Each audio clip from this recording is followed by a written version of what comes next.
The original Japanese title of Your Name is Kimi no Na wa.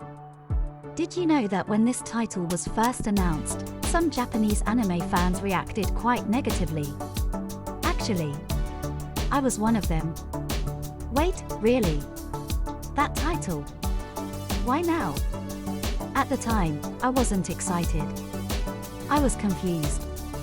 But before we continue, a quick warning. This video contains major spoilers for Your Name. I'm going to talk about the title, the ending, and why they are connected in a way many international fans never notice.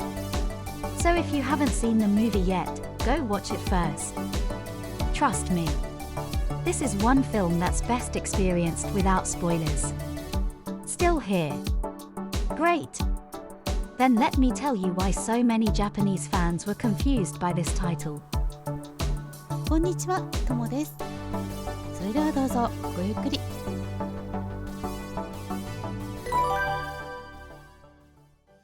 Kimi no Na wa, a title from another era. To Japanese audiences, this didn't sound like the title of a brand new anime. It sounded old. Very old. That's because Kimi no Na wa was already the title of one of Japan's biggest hits from the 1950s. It started as a radio drama, then became hit movies, TV dramas, and novels. For older generations, it was a beloved classic. For people my age, it was simply a famous title we'd all heard before. My grandmother once told me just how popular it was. My grandmother even told me that women would leave the public bathhouse just to make sure they didn't miss the broadcast, and the way the heroine wore her scarf became a huge trend that everyone rushed to copy. So when Makoto Shinkai's new film was announced, many of us assumed one thing: it must be a remake. I thought so too. After the movie was released, then people quickly realized it wasn't a remake at all. It was a completely original film. As soon as I heard that, I went to see it in the theater. Your Name, almost the same. When the English title was announced, my reaction was exactly the same as almost every Japanese fan I knew. Well, that's really the only way to translate it. Honestly, I couldn't think of a better English title. Your Name is a great translation. But it's not quite the same. The English title captures this part, Kimi no Na, but it leaves out something hidden in the rest of the Japanese title. That tiny part may look insignificant, but to Japanese audiences, it changes the feeling of the title completely. That's why so many Japanese fans feel the translation is almost perfect. Almost. Let me show you the 3 things that disappear in translation. An old-fashioned echo. The first thing that disappears in English is the old-fashioned feeling of the title. Kimi no Na wa doesn't sound like modern Japanese. Today, nobody would ask someone's name that way. In fact, if you watch the movie carefully, Taki and Mitsuha ask each other's names several times, but neither of them ever says, Kimi no Na wa.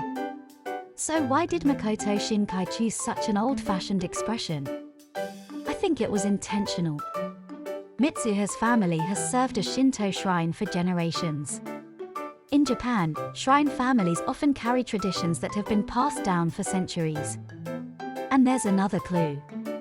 Mitsuha's grandmother says that when she was young, she also had mysterious dreams like Mitsuha's, but she can no longer remember them. The film never explains exactly how Mitsuha's parents met. But there's another detail that many international fans may have missed. Before he got married and became a Shinto priest, Mitsuha's father was actually a folklorist. This isn't mentioned in the dialogue. It only appears for a brief moment during Taki's flashback about the comet disaster. As newspapers and magazine articles flash across the screen, one magazine article reveals his former profession. If you'd like to check it yourself, you'll find it at around 1 hour 35 minutes and 47 seconds in the movie. The architect of the miracle, Mayor Miyamazu's intentions and covert maneuvers. Unconventional career path. folklorist, Shinto priest, town mayor. That tiny detail made me wonder. What if Mitsuha's parents were also brought together by the same mysterious force?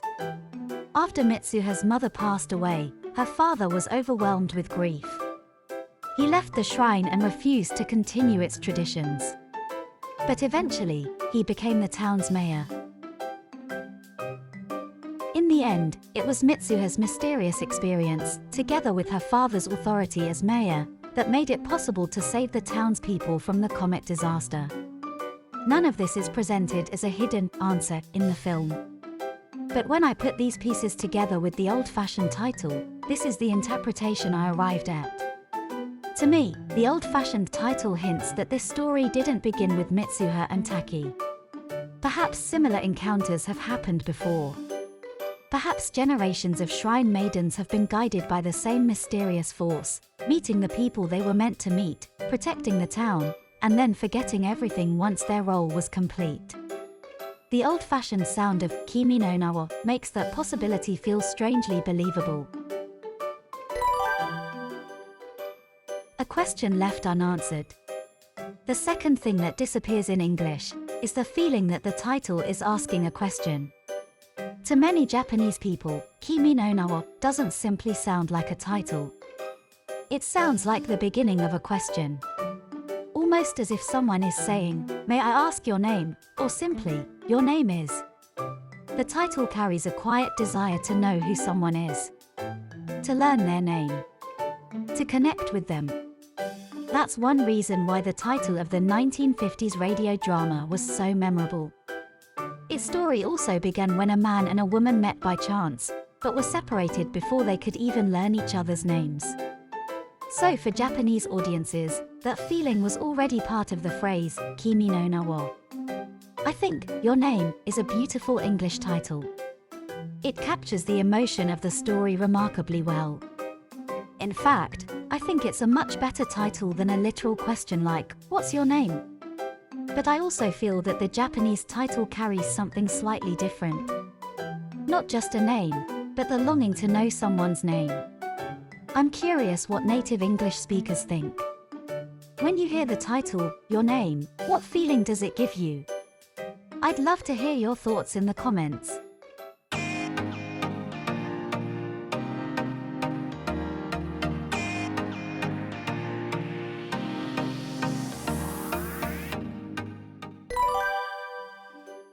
A name left unspoken. The third point is the smallest one. But to me, it's also the most beautiful. The original Japanese title isn't just Kimi no na wa. It's Kimi no na wa, with a period. And the English title isn't simply Your Name. It also ends with a period. Did you ever notice that? Earlier, I said the Japanese title feels like the beginning of a question. But here's the interesting part. It doesn't end with a question mark. It ends with a period. To a Japanese reader, that feels strangely incomplete. Normally, the sentence would continue. It would be something like, "Your name is Mitsuha," or "Your name is Taki." Instead, the most important part is missing. The name is never spoken. That unfinished feeling gives the title a quiet sadness. As if someone was trying to remember a name, but couldn't quite reach it.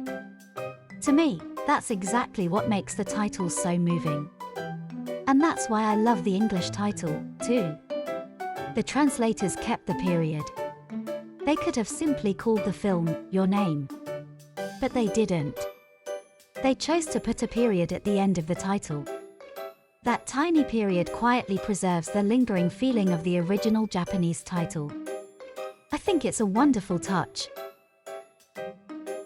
So, those are the three things I feel were almost impossible to carry from Japanese into English. Not mistakes. Not flaws. Just tiny pieces of meaning that belong to the original language. What did you think? Has this changed the way you see the title? And when you first heard Your Name, what impression did it leave on you? I'd love to hear your thoughts in the comments. If you enjoy discovering the hidden meanings behind Japanese anime that subtitles can't fully capture, I'd be happy if you subscribe to the channel. I'll be exploring more original Japanese titles in future videos, and I'd love to share those discoveries with you.